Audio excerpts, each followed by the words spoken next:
I want to stay here so I can see your beautiful faces. When I would share something from my heart, I would like to be up close and personal, because I'm going to share with you something that is very, very founded in my heart at gusto ko nakikita ko kayo habang kausap ko kayo. Before we go to the gospel, let us look at the Old Testament reading today.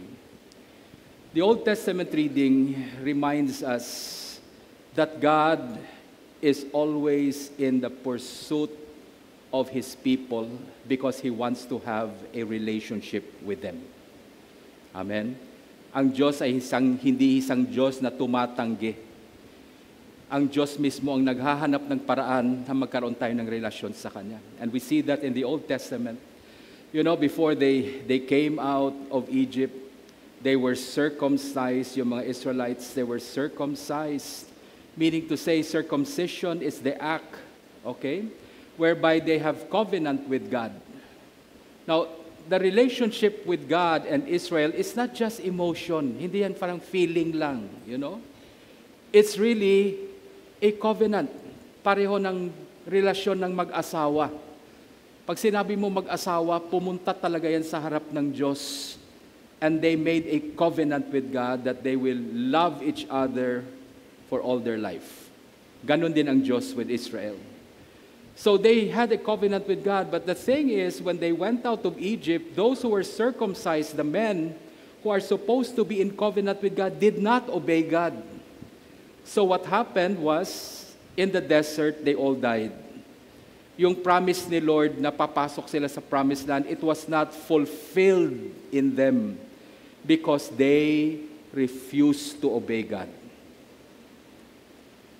Pumapalpak ang buhay natin when we do not obey God. Don't forget that. Kahit gaano kasarap, kahit gaano kaganda sa palagay mo, if you're not obeying God, in the end, it will lead to destruction. So they all died. Pero paano yung mga anak nila? How are the children? The children, God said, okay, I will let you enter the promised land, but first I have to circumcise you. Why? Why? To remove the reproach from you. Tatanggalin ko yung reproach sa inyo. Bakit? Kasi yung mga tatay ng mga batang ito yung mga tatay na hindi sumunod sa Diyos. And the sin of the father will always bring reproach to the children. Okay? Kaya, pag yung tatay magnanakaw, anong sasabihin ng mga tao sa mga anak? Ay, ang anak ng magnanakaw yan. Siguro magnanakaw din yan. So, wala pang ginagawa yung bata, meron na kaagad siyang reproach sa buhay niya. Nakakahiya na kaagad. And God doesn't want that with His children. And so sabi niya, these are the children of the men who disobeyed me, but I will remove the reproach from them. Tatanggalin ko yan. I'm going to have a covenant with these children. And so they were circumcised again. You see the heart of God. You know, God is not just wanting to forgive us of our sins. God wants to renew our life. And we also see that in the New Testament reading, the second reading we have, that if anyone is in Christ, he is a new creation. You know, God is not just concerned about your sin, to forgive your sin. God wants to renew your life. Amen? Hindi lang gusto ng Diyos na magbago ang buhay mo, gumanda ang buhay mo. God wants you to be like Him in life so we can share with the life of God. That's the purpose. That's the reason why God would remove sin from us, because if there is sin in our life, we cannot partake of the divine nature of God. Yun ang gusto ng Diyos. He doesn't just want to make your life beautiful. God doesn't just want your life to be good. He wants your life to be part of His life. And He wants you to partake of His life also. He wants to be one with us. And to be one with us, we have to share in the life of God. Now we go to the gospel today. hindi ko na ikikwento yung gospel because this is one story in the gospel that every time kinikwento ko to, hindi ko talaga napipigilan, tumutulo talaga yung luha ko. One time, I attended a retreat. And in that retreat, we were asked by the retreat master, sabi niya, babasahin ko yung story ng prodigal son. How many of you have read the story of the prodigal son? Alam niyo na yung kwento ng prodigal son? Alam niyo na ba? Okay, wag ko na ikwento ulit ha, hahaba tayo. Tatapusin ko lang ng maaga to. So, hindi ko na ikikwento. So, in that retreat, ang sabi ng retreat master namin, sabi niya, okay, I would like you to identify yourself with one of the characters. Sino ba yung mga karakter sa kwento ng prodigal son? Number 1, yung prodigal son, yung umalis at lumayas sa presensya ng tatay niya. Tapos nandun yung tatay na mabait, yung tatay na mapagmahal. And you have the elder brother. The elder brother who is so arrogant, self-righteous. Okay, 3 yan. So sabi niya, pumili ka. You choose and identify yourself with the characters. It was so easy for me to identify with the younger son. Madali lang sa akin. When I read the story, I identified with the younger son because it's all of us. Ganyan tayong lahat. The younger son represents our young nature, yung kabataan natin. We were so sure of ourselves. We want to do things our way. Hindi ko kailangan ng tao. I can do it on my own. I don't need anybody else. When we were young, we were adventurous. We were taking risks. And we were also stupid. And one time or one another, we took our resources, winaldas natin, and the younger son represents many of us. When we do that, we fall on our faces. Bagsak talaga tayo. Amen? And bumagsak din ako sa buhay ko. There was a time. So I identify with the younger son. But I can also identify with the elder son. Sino tong elder son? The elder son is one who is unforgiving. Ayaw magpatawad. Hindi nga siya umalis sa presensya ng tatay niya, but he is so arrogant, mayabang, entitled. He is a smug. He is arrogant.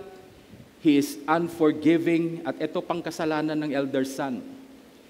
He is completely unaware of how good his father is.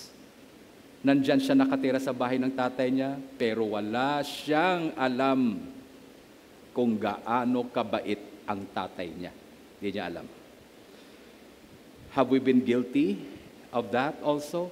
Many times in my life. So I am the younger son and I am the older son at the same time. We are sinners.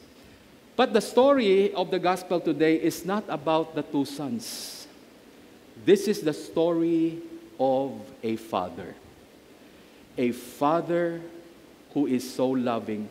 The point of the story of the prodigal son is to remind us today, to point to us, kung anuman ang iniisip nyo sa Diyos, tandaan nyo lang, ang Diyos natin ay talagang lubos na mapagmahal.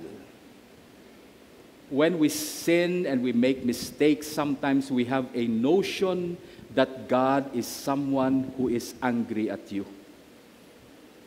The problem with that, pag meron tayong nagawang kasalanan, ang iniisip kaagad natin, galit ang Diyos sa akin, galit si Lord sa akin. We think of that. Why do we think of that? Because we think that God only loves us because of the things we do. Akalain mo, meron kang tatay na minamahal ka lang dahil sa mga ginagawa mo. Kaya kung mabuting ginagawa mo, love na love ka ng Diyos. Pero pag mali na yung ginagawa mo, God will not love you anymore because you're doing the bad things and the wrong things. No, that is not the God I know. In our gospel today, Jesus would like to remind us of who God is. God does not love you because of what you do. I don't want a father like that. I don't need a father like that. What I need is a father who would love me because of who I am. Not because of anything I do. I want a papa, a tatay, who can love me because of who I am. Who am I? Sino ka ba? Sino ako? We are sons and daughters of God. Anak niya tayo. At itong pinapakita ni Kristo sa atin ngayon, na yung Diyos natin is the kind of God who loves you not because of what you can do for Him, not because of the things you do. This God is a God who loves you for who you are. Who are you in the eyes of God? You are His precious child. Kagaya ng baby na yan, na hawak-hawak ng tatay at nanay, dinadala sa simbahan. Wala pang ginagawa yung bata na yan, mahal na siya ng tatay at nanay niya. Makikita niyo naman. Diba? Oh. Hinahawakan ng tatay, ginaganyan-ganyan para wag maingay daw. Okay?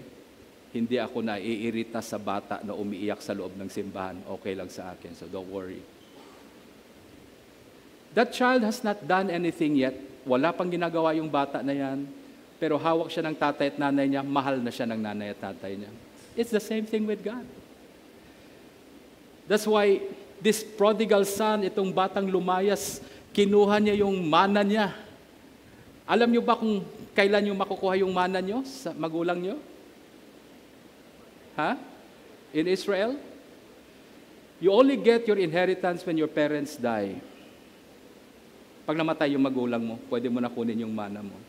So yung itong batang na to, bastos talaga. Yung kinuha niya yung mana niya, ibig sabihin niyan, parang sinasabi niya na sa magulang niya, mamatay ka na sana.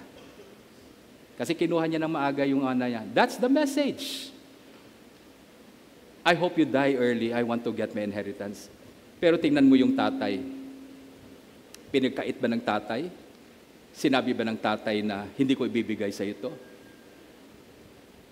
Alam ba ng tatay na wawaldasin ng bata yung mana niya? Alam ba ng tatay? Sino sa inyo nagsasabi, alam ng tatay? Sino sasabi sa inyo, alam ng tatay? Kung nandun ako, sasabihin ko sa tatay, wag, nako. You're so stupid if you do that. But this father is not an ordinary father. He's really a loving father. Binigay pa rin niya yung mana. Mayroon sa inyo nagagalit. Bakit binigay ng tatay? Tayo, di ba minsan? Pag hiningi ng bata, wag. Pa, akon lang ron. Wag, hindi. Pa, akon lang ron. Hindi. Paulit-ulit. Finally, sige, sayo na. Di ba? Ganyan naman tayo. So itong batang to, kulit ng kulit sa tatay niya, finally binigay yung mana sa kanya. At true enough, winaldas ng bata. Alam niyo ba itong kwento na to? This is a common story in Israel. Kinikwento ito ng mga tao sa Israel, panahon pa ng Old Testament. That's why, manonotice nyo, it's a common theme. There are two brothers. No? Common yan sa Bible. May dalawang magkapatid. Sino? Si Jacob tsaka si Esau. Yung isa bad, yung isa good. Oh. It's a common story. Kinikwento yan ng mga magulang sa mga anak nila. Bakit kinikwento itong kwento ng dalawang magkapatid? So that ang mga bata matakot at huwag nang mag-disobey sa parents. Okay? Naalala ko yung kinikwento sa amin ng nanay namin, umalit kami, yung The Boy Who Cried Wolf. Alam niyo na yan? The Boy Who Cried Wolf? Anong mensahe ng kwento na yan? Huwag magsinungaling. Diba? Yan ang mensahe niyan. Alam natin yung kwento na yan. Kaya in the end, yung bata, sobrang sinungaling, paragi nagsisunungaling, kinain ng wolf. The story of the two sons is a common story in Israel. The message is never disobey your father. Kasi itong kwento nito sa Old Testament, and the Jewish people, this is what the story is about. There are two sons. One was good, the other was bad. He disobeyed. In the end, sumubsob siya, sumablay ang buhay, nasira ang buhay, bumalik sa tatay niya. Pagbalik niya sa tatay niya, yung tatay niya hindi lumabas ng bahay. Humihingi yung bata ng tawad, lumuluhod sa labas, humihingi ng tawad, yung tatay hindi talaga lalabas. At hindi magpapatawad ang tatay. And the moral of the story, kaya huwag niyong suwayin yung tatay niyo. Kasi susubsob ang buhay niyo at hindi na kayo papatawarin. Iyan ang kwento na yan. Pero si Jesus, nung kinuha niya yung kwento na yan, ginamit niya rin yung kwento na yan. Jesus used the story. But there was a twist at the end of the story. Iniba ni Jesus yung ending. Because the ending was, when the son returned to the father, when he realized his own mistake, when he returned to the father, you know what? Malayo pa yung bata, tumakbo na yung tatay.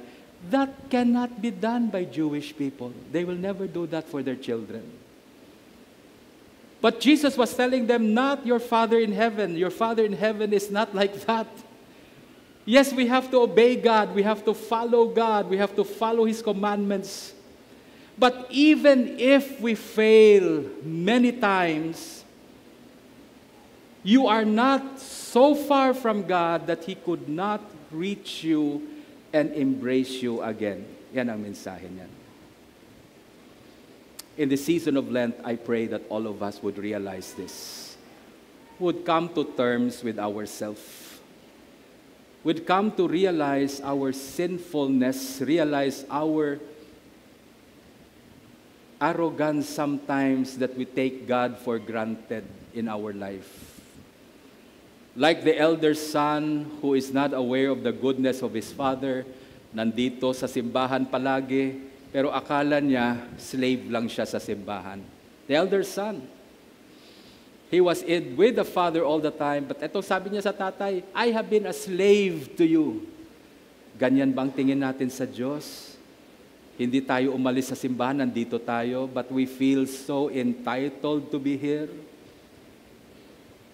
We don't like other people who comes here na hindi natin gusto, pakasalanan yan, palabasin nyo yan. Never forget your Father loves you very much. And this is the message of the gospel today. In the season of Lent, I would like us to reflect and meditate in our life on the goodness of our God. Merong kanta akong kinakanta itong Lenten season, It's funny because it's not even I don't know if it's a Christian song, but it's an old song. Itong kinakanta ko. And this is basically, I use this song as my prayer. It's a song way back in the 60s. So alam to ni Brother Rex kung anong kanta to. No? Sa mga bata, hindi nyo pa narinig tong kanta na to. Nasa ere pa kayo lumulutang-lutang nung kinakanta to. No? Now, remember this song. Sa mga oldies, alam nyo tong kanta na to. I ask you if there comes a time that you grow tired of me. Never my love, never my love. That's a beautiful song. But the question is, Lord, may time ba noon na napagod ka rin sa akin? Takbo ako ng takbo, palayo ako ng palayo sa'yo. Ini-snub kita, hindi kita kinakausap. Was there a time, Lord, that you grow tired of me? And this is what God said for me inside my heart. Based on our gospel today, this is His response. Never, my love. Ni minsan hindi ako napagod sa pagmamahal sa'yo. Kahit napasaway ka, minahal kita ng lubos at mahal na mahal kita sa lahat ng oras, magpakailanman. Amen? Remember, you are blessed, but don't just be blessed, be a blessing.